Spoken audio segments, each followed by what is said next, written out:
가을비인 것 같습니다. 네, 비가 많이 오죠. 비 피해가 없기를 기도하면서 계속해서 우리 사무엘상 계속 나누고 나아갑니다. 또 새벽에도 또 사무엘상인데 수요 예배도 사무엘입니다. 근데 다윗이 등장했죠. 기름 부음을 받아 왕으로 비공식적으로 왕으로 추대가 됩니다.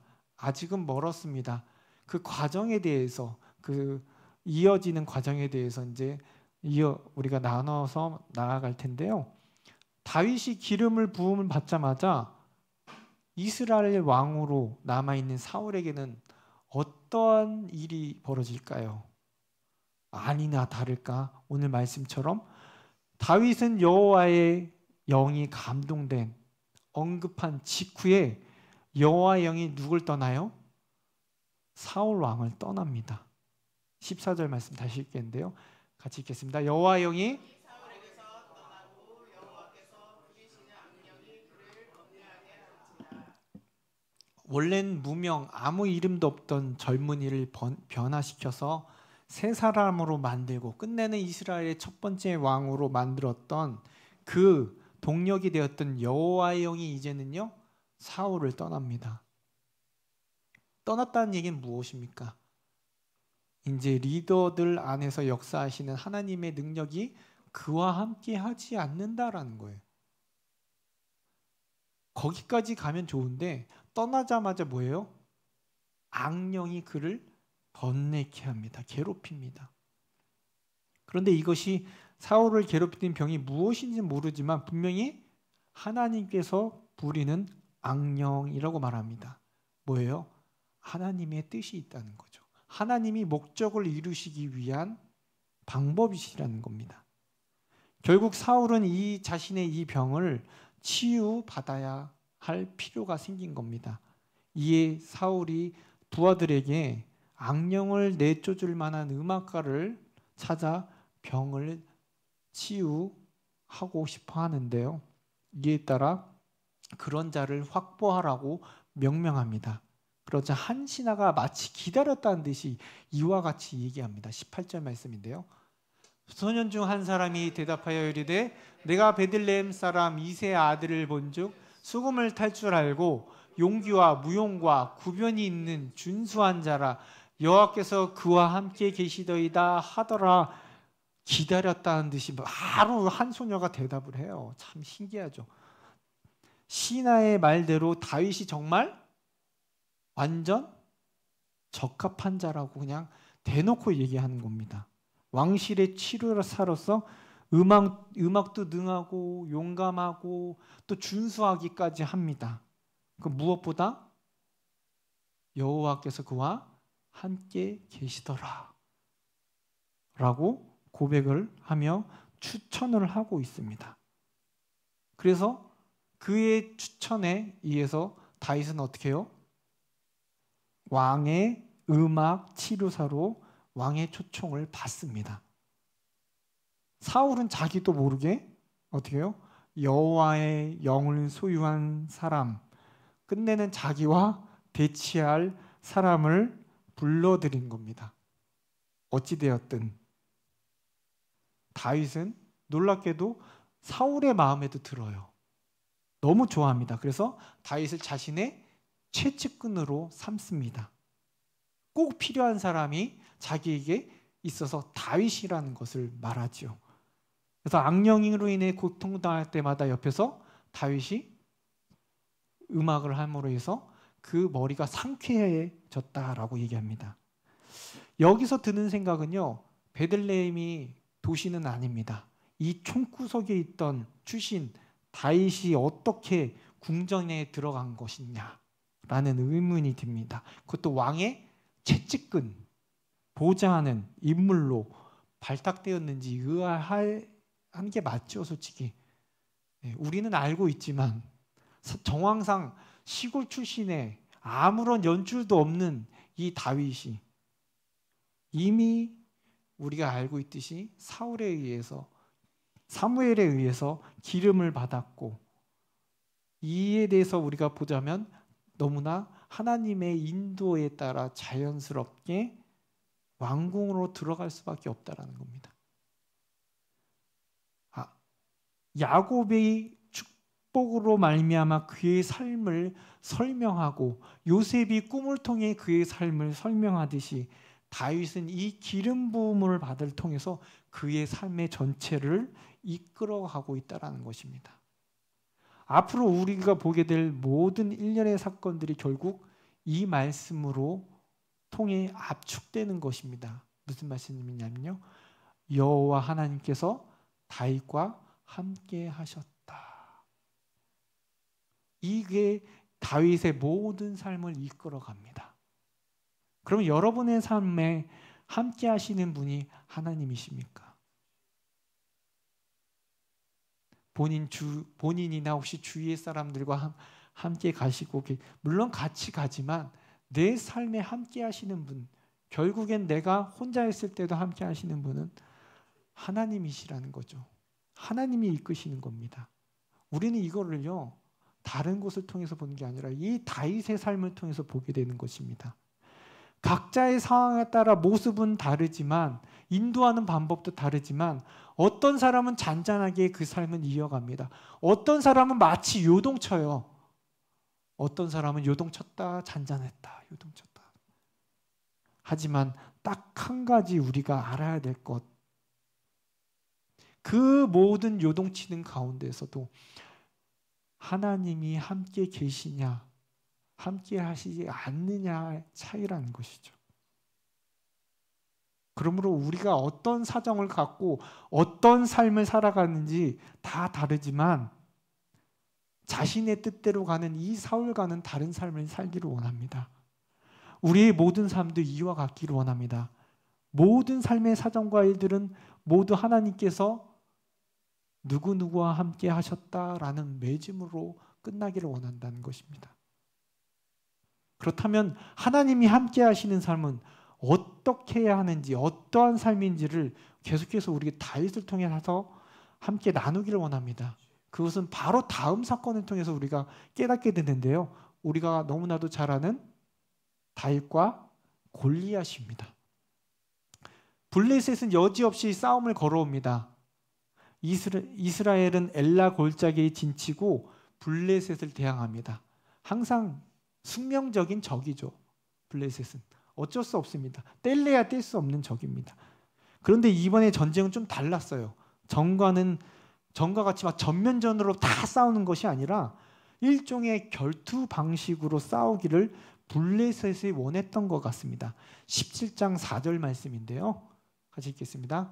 블레셋 사람들의 진영에서 싸움을 도두는 자가 왔는데 그의 이름은 골리앗이요 가드 사람이라. 그의 키는 6규빗 1뼘이요. 싸움을 도두는 자라고 번역된 어구는 직역하면 둘 사이에 있는 사람, 즉 전투하기 위해 늘어선 두 군대 사이에 앞서 나가 단독으로 싸우는 자라는 뜻입니다. 이런 싸움의 방식은 그 당시에 흔치는 않습니다. 그런데 이 골리앗 장수는 보통이 아니었던 것 같아요. 그러니까 그 진영끼리 대치한 상태에서 앞서, 그 진영 대치 상태보다 더 앞서서 나와서 싸우고자 했기 때문에, 키는 뭐예요? 3m 정도 됐답니다. 네. 가늠이 안 되시죠? 네. 3m면요, 네. 목이 아플 겁니다. 그리고 주로 청동기 무기를 들고 있었습니다. 머리에 투구, 몸에는 갑옷. 그 무게만 해도 56kg. 네, 56kg 정도 됩니다. 사람 한 명을 이고 다니는 거죠. 네. 창 역시 철로 만들어졌다고 합니다. 그가 가진 무기와 갑옷, 그 당시 최첨단 무기예요. 진짜 최첨단 무기를 중무장합니다. 게다가 그를 둘러싼 벽방패, 주위에 그를 호위하는 병사들도 있었습니다. 그 위험 보면 사람들이 주눅들게 되죠. 키도 큰 데다가 그 주위에 막 벽을 쌓고 방패를 주위에 있다면 여러분 누가 선뜻 나서겠습니까? 완벽한 전신갑주 입은 자가 도전에서 나옵니다. 이에 대해서 이스라엘 백성들은 어떻습니까? 공포에 얼마나 떨었는지 상상이 되십니까? 그런데 더 고통스러운 것은요, 이 중무장한 골리앗이 이스라엘 군대를 향해서 모욕합니다. 이와 같이요. 17장 9절 10절 말씀인데요. 같이 읽겠습니다. 그가 나와 싸워서 나를 죽이면 우리가 너희의 종이 되겠고 만일 내가 이겨 그를 죽이면 너희가 우리의 종이 되어 우리를 섬길 것이니라. 그 블레셋 사람이 또 이르되 내가 오늘 이스라엘의 군대를 모욕하였으니 사람을 보내어 나와 더불어 싸우게 하라 한지라. 골리앗의 제의는 간단해요. 결투에서 결과에 따라 지는 쪽이 이기는 쪽의 종이 됩니다. 종과 섬김에 대한 도발의 내용이에요. 물론 이 싸움이 이겼다고 해서 뭐 종이 되거나 그러진 않는데 모욕하는 거예요. 야, 한번 나와봐. 막 계속 도전을 주는 거죠. 막 약올리는 거예요. 하지만 이 약올림, 이 도전에, 이 도발에 이스라엘은 아무 대꾸도 하지 못합니다. 계속 도발해요. 그리고 이스라엘의 골리앗의 모격 앞에서 이와 같았습니다. 어떠한 모습이었는지 11절 말씀에 나오거든요.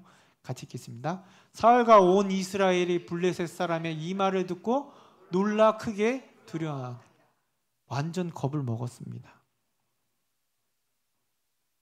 사울에게 있어서 특히 왕이었던 리더였던 그는 싸울 책임이 있었어요.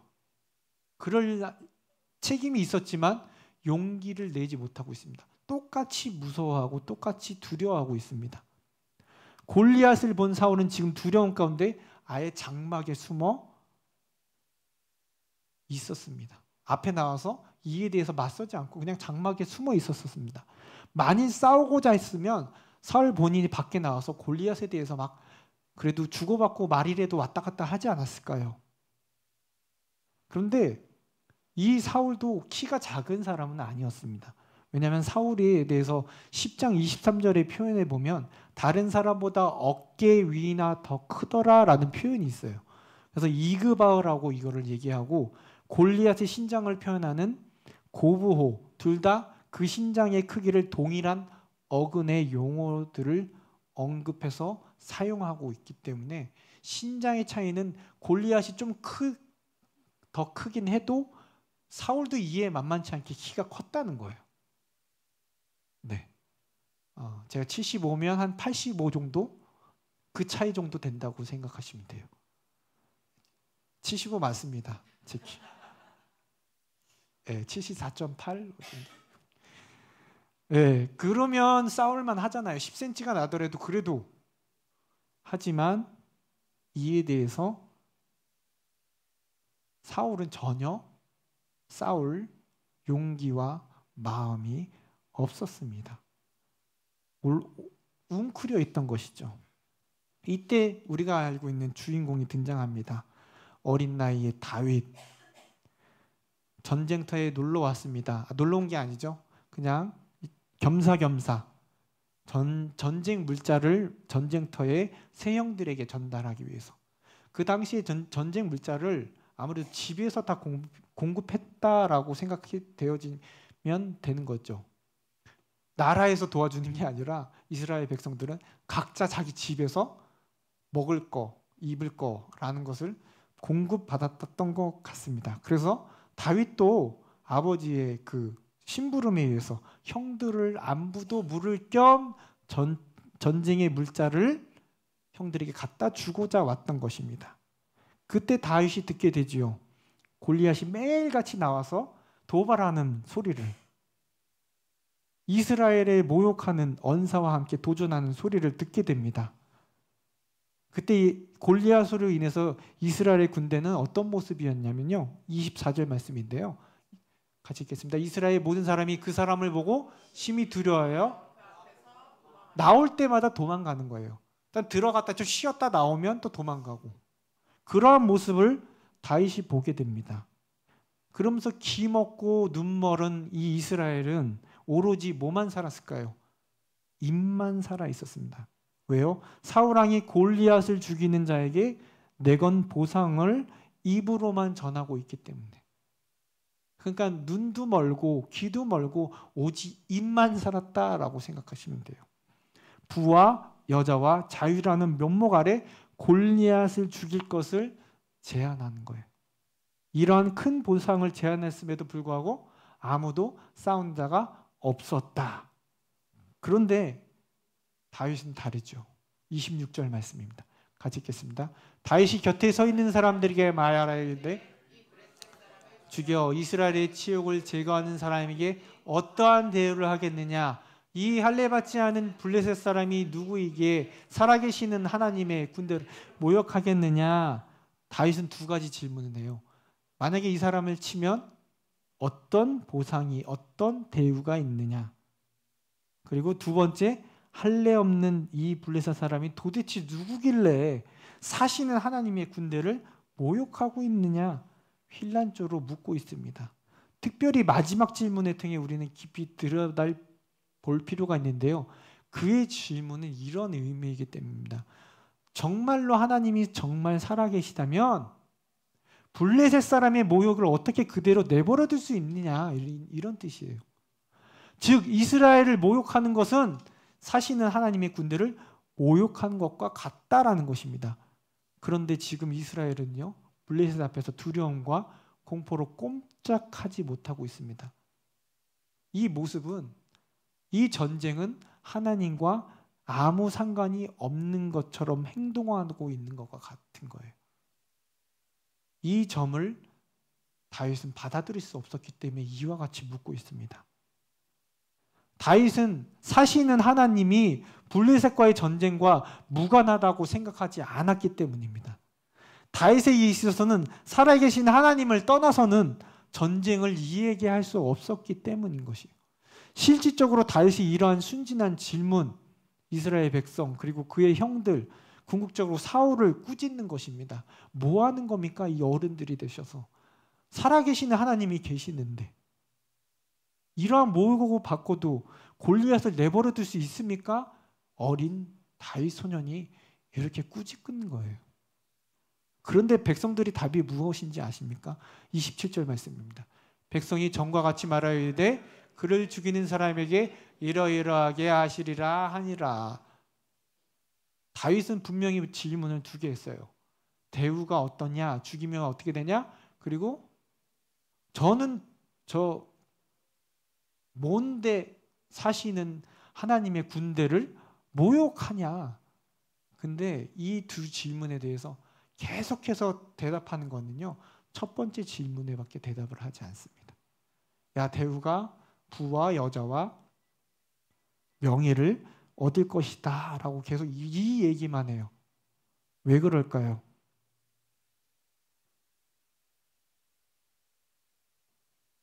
사시는 하나님을 그들 앞에서 그들은 모르고 있기 때문에, 하나님과 전쟁은 상관이 없다 생각하기 때문에 계속해서 그 대답에 대해서 하지 못하고 있다는 것입니다. 게다가 형들까지도 다윗을 꾸짖어요. 너 왜 왔냐? 양들은 어떻게 하고 이게 왜 왔냐? 너는 교만하다. 너 그렇게 얘기하지 말아라 하면서 첫째 형이었던 엘리압이 계속 꾸짖습니다. 심지어 그 형들은요, 다윗이 기름 부음을 받는 것도 목도했어요. 그럼에도 형들은 그런 다윗을 인지하지 못하고 오히려 꾸짖습니다. 야, 너 교만해. 양들을 누구한테 맡기고 이 게으른 놈아, 그러면서 진짜 그 당시에 있던 욕이란 욕은 다 합니다. 그렇지만 다윗은 내가 무슨 잘못이냐, 나는 말도 못하냐, 그리고 똑같은 질문을 또 해요. 하지만 병사들이 돌아온 질문은 첫 번째 질문에 대한 대답밖에 돌아오지 않습니다. 그러자 이 얘기가 사울의 왕까지 들어간 거예요. 그래서 사울은 이 지푸라기라도 잡고 싶은 심정으로 그를 데려오라고 합니다. 어린 소녀였던 다윗을.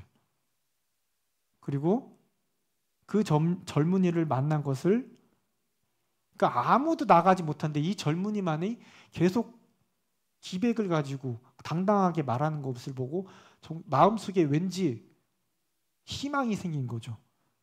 그래서 이와 같이 사울을 보자마자 다윗이 먼저 대답하는데요. 32절입니다.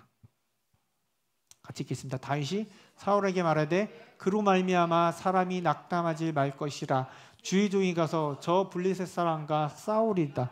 아니, 다윗이 먼저 제안을 해요. 사울을 보자마자 사울이 넌 누구냐가 아니라 낙담하지 마십시오. 오히려 이 소녀였던 어린 소녀였던 다윗이 왕을 위로하면서 먼저 제안한, 제가 나가서 싸울게요. 왜 그렇잖아요. 어른이 어른답지 못하고 믿음 앞에서는 어른이나 아이나 하나님 앞에선 그렇습니다. 그의 첫말에 이 사울이 아무래도 이 감동이 됐던 것 같아요. 왜 그 가운데 아무런 소망이 없었지 않았습니까? 이 구원의 선언을 외치는 다윗을 보고 무릎쓰고 나가겠다는 그 사람 보고 자원하는 것을 보고 사울이 말리지도 않고 나아가라고 합니다. 처음엔 말렸겠죠. 어리니까. 아니다. 저 사람은 네 나이 때부터 싸움에 능한 자였다. 너가 양칠 때 쟤는 이미 싸움에 대해서 모든 것이 끝났다. 싸움을 너무 잘한다. 이런 만류에도 다윗은 자신의 경험을 얘기합니다. 우리가 너무나도 알죠. 자신이 목자였고 자신이 양을 칠 때의 새끼가 어떻게 돼요? 곰이나 사자가 잡아갈 때 그들을 목숨 같이 지켜서 구했다라는 얘기를 합니다.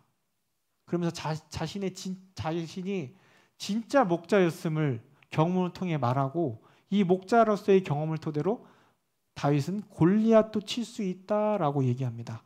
그 말씀이 36절에 나와 있는데요. 같이 읽겠습니다. 주의 종이 사자와 곰도 쳤은즉 살아계시는 하나님의 군대를 모욕한 이 할례를 받지 않은 블레셋 사람이니까 그 짐승의 하나와 같이 되리이다. 군대를 모욕하는 하나님의 군대를 모욕하는 이 할례 없는 사람도 짐승과 다를 바 없다. 내가 해칠 수 있다. 결국 뭐예요? 사신은 하나님을 모독하는 것을 못 참겠다 의미예요. 근데 여기서 우리가 자세히 봐야 할 대목이 이 부분입니다. 자신이 그런 목자다, 내가 진짜 목자다, 자기 자랑하는 것 같지 않습니까?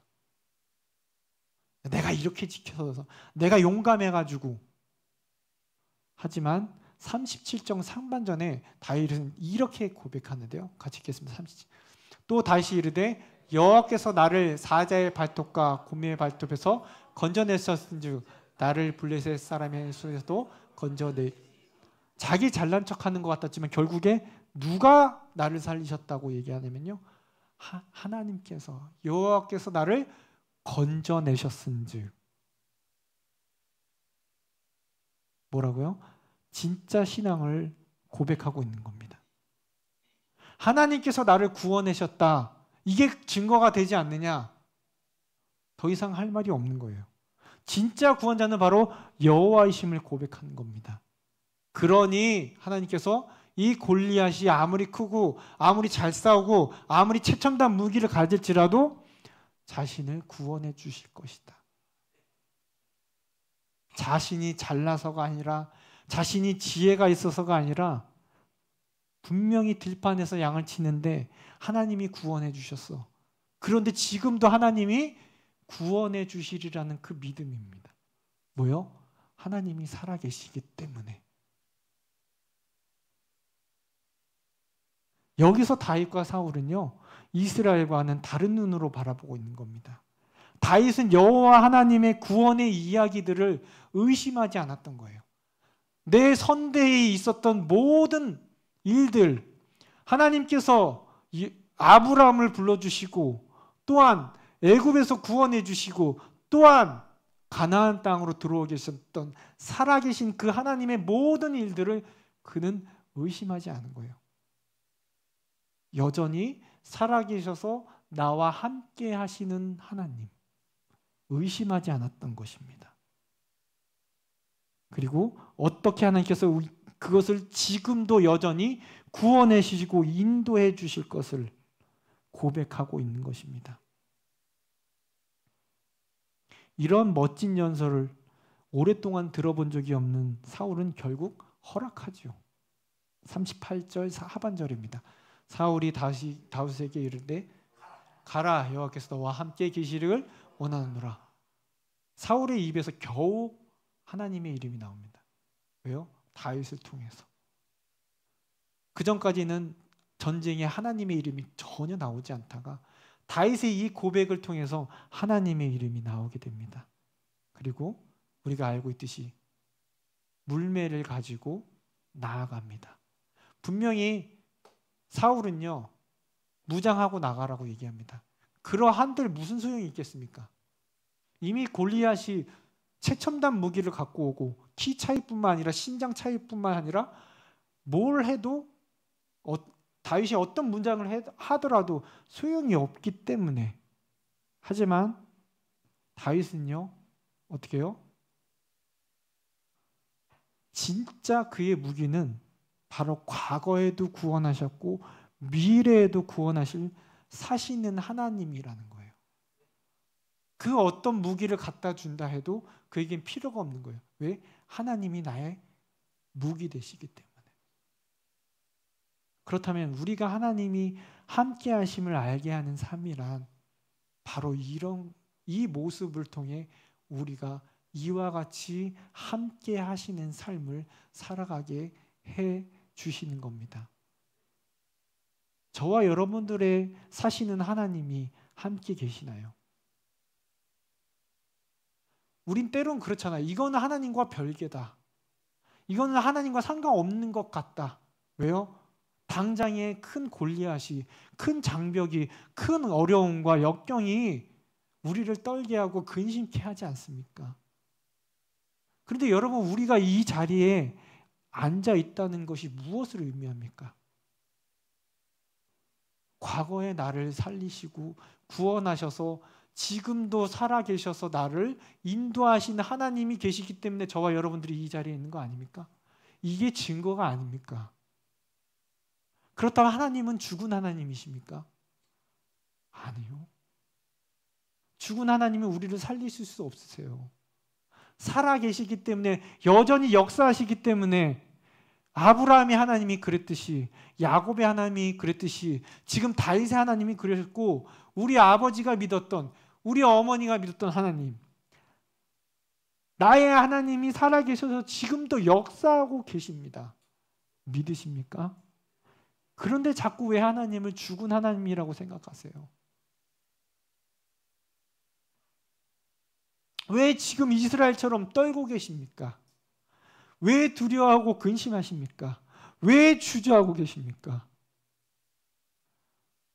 살아계시는데. 여러분, 살아계시다는 거, 우리의 목소리를 듣고 계신다는 의미예요. 내 옆에 계신다는 의미예요. 분명히 우리의 마음과 우리의 상황과 우리의 모든 것을 알고 계신다는 것입니다. 그 사신 하나님이 저와 여러분과 함께 계신다는 거예요. 여러분, 그거를 믿기 바랍니다. 내가 열심히, 내가 잘해서 하나님이 살려주셔서, 하나님이 지켜주셔서, 하나님이 이끌어주셔서 여러분 이 자리에 있는 것입니다. 그러니 담대하시길 바랍니다. 그 담대함과 용기를 내서 우리가 이 세상에서, 우리를 향해서 손가락질하는 이 세상을 향해서 승리를 선언하며 우리도 다윗과 같이 나아가길 원합니다. 결코 하나님이 손이 짧으셔서 구원 못하시는 게 아니고요, 하나님이 귀가 둔해서 우리의 소리를 듣지 못하시는 것이 아닙니다. 우리가 믿지 못하기 때문에. 그러니 우리가 그 믿음을 가지고 나를 믿게 하시는 그 살아계신 하나님을 오늘도 바라보며 달려나아가는 저와 여러분들이 되길 이 시간 간절히 기도합니다. 이 시간 우리 말씀을 생각하시면서 고백하시면서 찬양하기를 원합니다. 아무것도 두려워 말라. 주 나의 하나님이 지켜주시네.